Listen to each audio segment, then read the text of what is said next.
Hello everybody, it's Nancy News here, and first I just want to give a massive thanks to New World Geopolitics for giving me this shout out. I really thank him, and I thank the new people who have joined my channel, so thank you very much. Give me some tips down below. I am still quite new to this, so thank you for everyone for watching. First, we got some breaking news coming from Israel though. There's been a huge missile strike between Lebanon, well, Hezbollah and Israel in the northern heights of Israel and the occupied Syrian zone. So if you see this video, these are huge missile strikes that Hezbollah has conducted in the northern part of Israel. If you can see, most of these do actually get intercepted, sorry. But this is a huge escalation. This happened about an hour ago.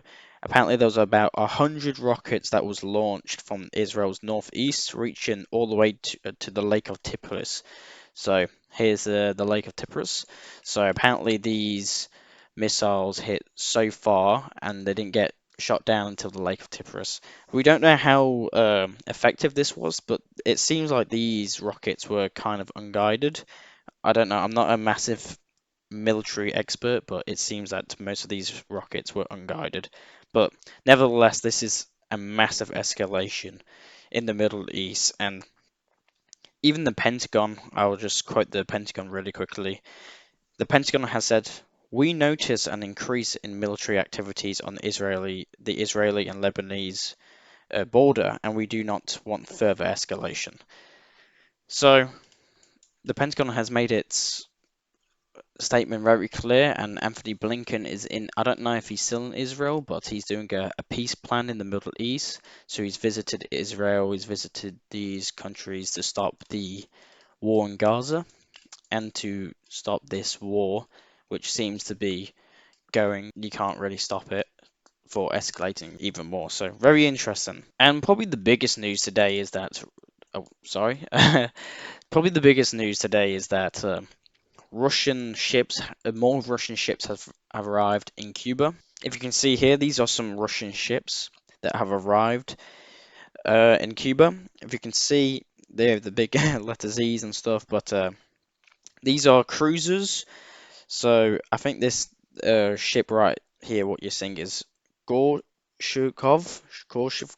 I'm not really good at pronouncing these names, but another submarine, a nuclear-powered submarine, has actually came to Havana too. So two ships, Russian ships, have arrived, and apparently this doesn't threaten the US in any way. They said, I don't know why they're not threatened about this. It's a really bad thing to underestimate Russia's capabilities of striking, but very interesting. I don't know why the US doesn't see this as a massive thing, but we've got some huge news, game-changing news actually, that Armenia has announced that they will leave Csto. So if you don't know what Csto is, it is a defensive treaty, just like NATO, but NATO is the Western, of course, Western Europe and a bit of Eastern Europe, but Csto is like the post-Soviet state, so Belarus, obviously, Russia, Kazakhstan, uh, Armenia, and Turkmenistan. Sorry, I'm not very good at pronouncing these names, but apparently Armenia has now basically handed in the papers and they will be leaving Csto. So huge news, and this goes for the sheer fact that I said yesterday, what I mentioned in my yesterday's video, that Armenia seems to be going more to the west. It seems that it really does want to be in the European Union and maybe at NATO. But we see the opposite from Georgia. Georgia has announced that it will actually bring back its embassy in Moscow and wants closer relations with Russia. So completely different paths Armenia and Georgia are on. We still haven't heard anything from Azerbaijan. Apparently there's been huge protests in Armenia. If you can see these videos, you can see like how the police are apparently defending people from getting into the parliament. So huge news. I don't know if this is linked to its Csto statement for wanting to leave, but I don't know. We'll hear more of that a bit later.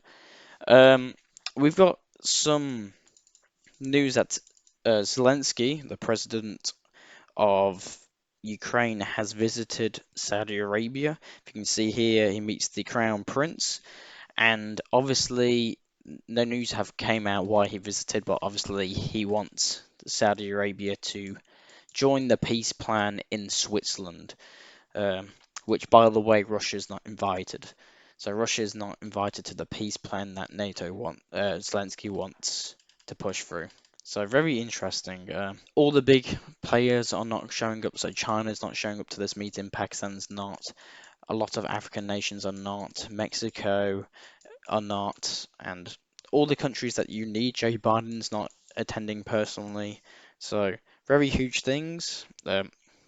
And we could suggest that the reason Zelensky visited Saudi Arabia is to try and get the Crown Prince into the Switzerland peace plan. And I don't know if you know this, but it was Russia Day yesterday, I believe yesterday, and some countries have actually put on like a show for Russia, its allies, the UAE especially. If you can see the tower, they've put the Russian flag on it, and apparently in Niger they've also celebrated Russia Day with lots of people riding on motorcycles with the Russian flag.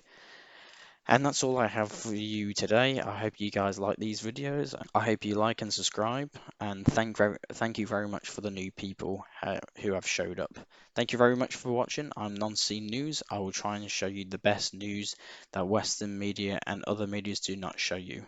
I'm Non-Scene News, and thank you very much for watching. I hope you all have a lovely day.